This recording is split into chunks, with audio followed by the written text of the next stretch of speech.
When I was younger, I played sports. I played softball and I played volleyball. I played football on my front lawn with my brother all the time. I played basketball, I played lacrosse, I played everything and anything that you could do outside. My mom was a stay-at-home mom, and so she always took us places and did things. Well, she was the sweetest baby ever. She was very, very sweet. She was very good, very easy. And growing up, she was very close with her brother. They had a very good relationship. Not so good with her sister, but I know they love each other deep down. She was a very, very calm baby. She presented us no problems when she was a child. I was always a happy person. My mom always said I never cried when I was a baby. I was the only smiling baby ever, So I've always been happy and I've always been smiling and I've always been just a happy person, I guess, and positive. But after this, it definitely changed my perspective on life. And I don't really remember much. I just remember next thing, a whole bunch of ambulances and cop cars and everyone freaking out. And then we were in the car going to the hospital. I remember calling my mom, telling her that. I got a call from Molly saying that Hannah dove in the pool and broke her neck. And I just started screaming. It was a nice hot summer day in August, August 19th, 2008, and I was swimming in the pool with my brother. We were playing games. I got out of the pool, I don't know for what, but to get something or whatever. And then I ran back from my back door to the pool and I dove in on the slant and I went too vertically. So when I dove in, I automatically hit my wrist and then my chin, and it snapped my neck back. And I didn't know it at the time, but I essentially broke one of my vertebrae in my spinal column. Everything just stopped moving. All of a sudden, it didn't go black or anything. I opened my eyes up underwater, and I was just floating, and I couldn't move, and so I was basically drowning. And I was trying to move my arms, but there was slight movement. I looked up and I saw the canoe floating by me, and attached to the canoe was a long string, I guess for tying it on the car or something. And I tried to grab it and it just floated through my hand, and at that moment I felt very helpless. It was a hot day. It was hot and humid, and I was in my my bathing shorts.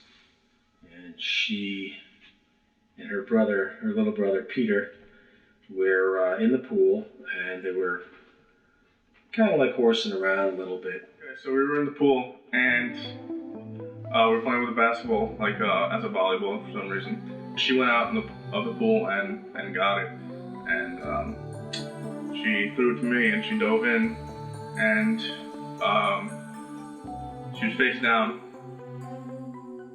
And I thought she was messing around with me. I was wondering where my brother was because we were both in the pool, and I was wondering when he'd realize that I was actually drowning and not messing around. And I had to call for my dad, and he didn't hear me, but he went outside to put something in the back or whatever, and then it was kind of perfect time.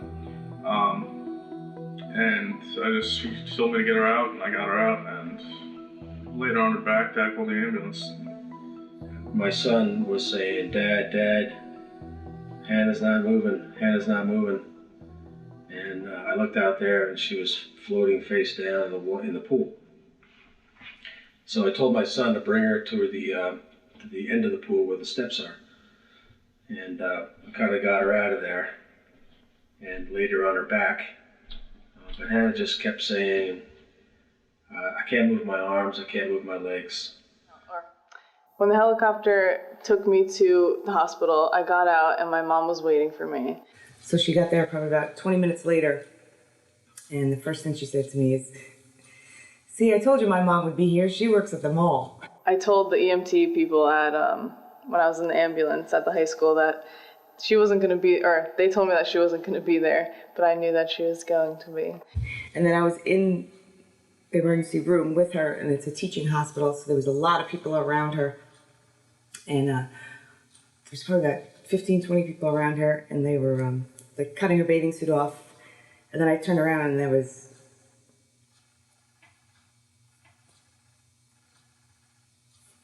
a priest standing there.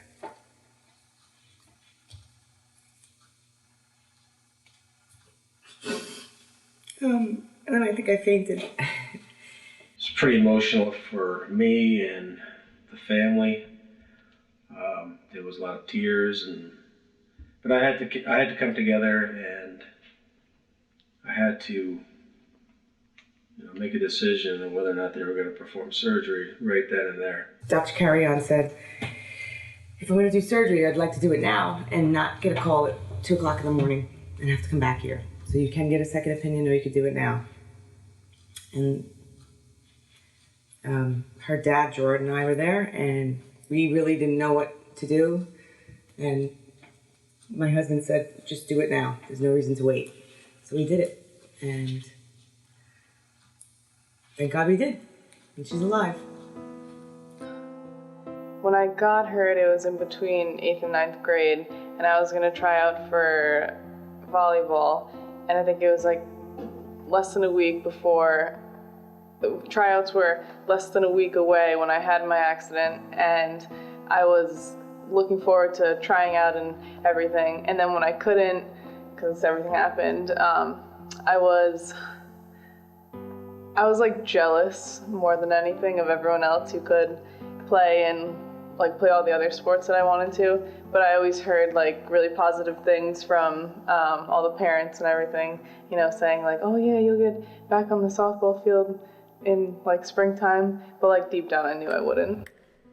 I met Hannah in the summer of 2009, and that was a year after her accident. When I met her, she was almost all the time in her wheelchair. She was pretty much confined to it. She rarely walked just with her arm crutches.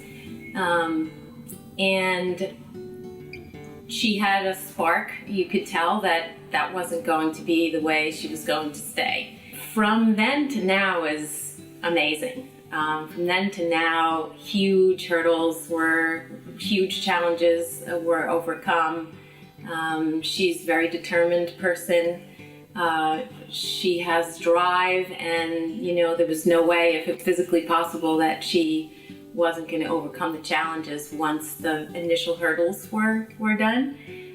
So from then to now, my goodness, she's driving a car.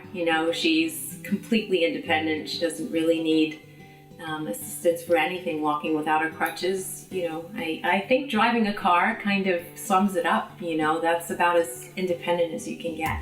I remember I got back in a pool, I think like 11 months after my accident. Like my thought on it was, it's not, like I've been swimming my whole life. I literally was swimming in my grandparents' pool since I was like 2. At the time I had 2 crutches and I still had my wheelchair and I couldn't really walk that good. And so when I was in the pool, I like swam around, but I could stand like without anything. And so even though the pool like made me have my accident kinda, it like also made me feel normal again, because I could stand and swim and like be normal like other people.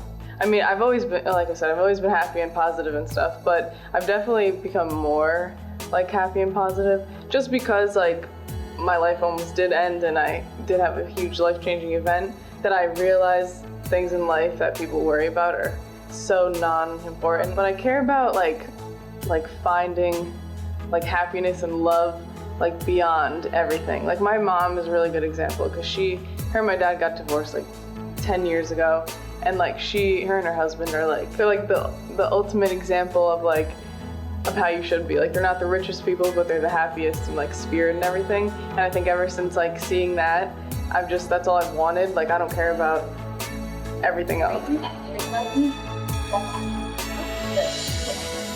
Straight right. So that means it's